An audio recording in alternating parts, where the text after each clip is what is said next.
Today we're going to learn 10 phrasal verbs that you can use to talk about health and sickness. Hi, I'm Charlie from Organic English. Now, a few of my students have had to cancel classes recently because they've been ill. So I thought this would be a useful lesson for everyone. We're going to learn 10 phrasal verbs that you can use when you are sick. A couple of tips to help you learn phrasal verbs, to help you remember phrasal verbs. Firstly, always try to learn phrasal verbs in context in a longer phrase. Once you've learned the phrasal verb, practice it straight away. Use it in an example sentence. Say it out loud. Now, go ahead and put any of your example sentences in the comments below and I'll check them out for you. Okay, so back to today's lesson. First, I'll review what phrasal verbs are and why they are so important to learn. Then I'm going to present these phrasal verbs in context, and after that I'll go through the meanings of the phrasal verbs, okay, that I've just presented. Now, if you want to use the chapters to skip around, skip ahead, go ahead and do that. So first things first, let's just review what phrasal verbs are. Phrasal verbs, as the name suggests, are phrases, and they're made up of a verb and one or sometimes two other words. Now, those other words are usually an adverb or a preposition, more often a preposition. Phrasal verbs cause problems for learners because the meaning of the phrase is different to the meaning of the individual words that make up the phrase. The meaning is idiomatic. Now, the best way to explain that is probably through an example. So let's take a look at one example of a phrasal verb. Look after. She looked after me when I was sick. Now, in this context, look after means to take care of someone or something. As you can see, the meaning of the phrase is different from the meaning of the words that make up the phrase. As you know, look means to direct your eyes towards someone or something so that you can see them. For example, can you look at page 2 in your books, please? And after means when a time or an event has happened. As an example, we went swimming after class. So it's difficult to figure out the meaning of the phrase from the individual words that make up the phrase. The meaning of that phrase has just become accepted by being used a lot. So that means we just have to learn them by using them over and over in context. There's no logic to them. There are no rules that I can teach you, and unfortunately we use phrasal verbs all the time. We just slip them into conversation unconsciously and naturally.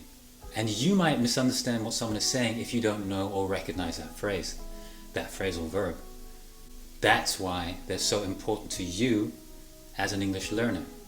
Now, learning these kinds of phrases will be really useful to you to improve your level of spoken English, but also if you are thinking of taking any kind of official exam like the IELTS or TOEFL, the Cambridge qualifications.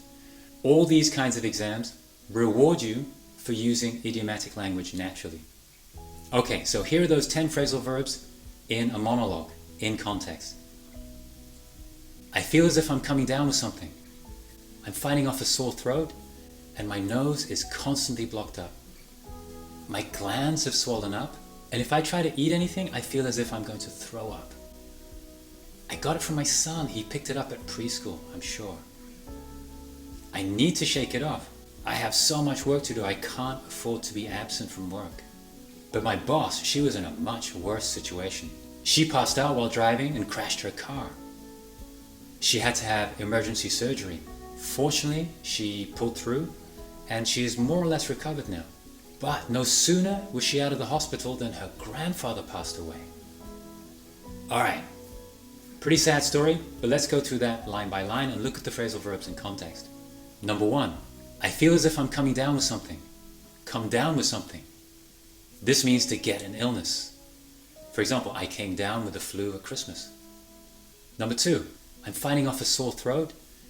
Fight something off. This means to free yourself from an illness. Here's another example. Her body couldn't fight the infection off. Number 3, and my nose is constantly blocked up. Block up. This means to completely fill a hole or an opening and so prevent anything from passing through. I hate it when my nose is blocked up. Now we can also use the adjective stuffed up here. If you're stuffed up, your nose is blocked with mucus, usually because you have a cold. He sounds all stuffed up. Is he all right? Number 4, my glands have swollen up. Swell up. This means to become larger than normal. For example, one side of his face had swollen up where he'd been stung. The 5th one, number 5. And if I try to eat anything, I feel as if I'm going to throw up. Throw up. This means to vomit. I feel terrible. I've been throwing up all night. Number 6. I got it from my son. He picked it up at preschool, I'm sure. Pick something up. This means to get an illness. I picked up a bad stomach bug while traveling. Number 7. I need to shake it off. Shake something off. This means to get rid of an illness. I think I've finally shaken off that flu. I feel better today. Number 8. She passed out while driving and crashed her car. Pass out. This means to become unconscious suddenly. It was so hot in that room, I nearly passed out. Number 9. Fortunately, she pulled through and she is more or less recovered now. Pull through. This means to manage to stay alive after you've been very sick or very badly injured. An example, don't worry, your dad's going to pull through. And finally, but no sooner was she out of the hospital than her grandfather passed away. Pass away. This means to die. It's used when you don't want to use the word die because you don't want to upset anyone. He passed away in his sleep at the age of 94. Okay, there you have it. 10 phrasal verbs to use when you are sick or worse. Let's recap them real quick. Come down with something. Fight something off. Block up or stuffed up. Swell up. Throw up. Pick something up. Shake something off. Pass out. Pull through. Pass away. Remember, always learn phrasal verbs in chunks or in longer phrases. For example, I'm coming down with the flu. My nose is all blocked up.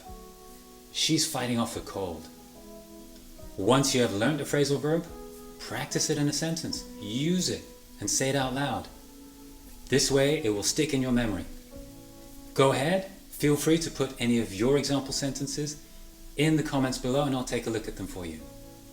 Keep in mind you can always go to www.organicenglish.club where you'll find plenty of other resources to help you in your language learning journey. Thank you very much for watching.